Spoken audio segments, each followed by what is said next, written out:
ঈদের আগের দিন রাতে টিকাটুলির রাজধানী সুপারমার্কেট থেকে টিফিন ক্যারিয়ারে করে দোকানের স্বর্ণ নিয়ে বাসায় ফিরছিলেন স্বর্ণ ব্যবসায়ী হরিপদ পাল।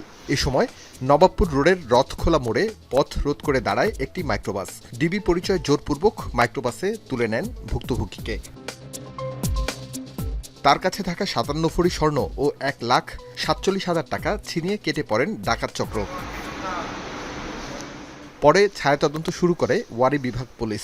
ঢাকা ও ঢাকার বাইরে বিভিন্ন জায়গায় অভিযান চালিয়ে ৯ জনকে গ্রেফতার করে অভিযান পরিচালনাকারী দলটি। শহীদ মাঝি ওনার বিরুদ্ধে ৬-৭টি মামলা। রোববার সংবাদ সম্মেলন করে ওয়ারী বিভাগের পুলিশ জানায়, গ্রেফতারের পর অভিযুক্তদের কাছ থেকে ১৭ ভরি স্বর্ণ ও নগদ ৬,৮০,০০০ টাকা উদ্ধার করে পুলিশ।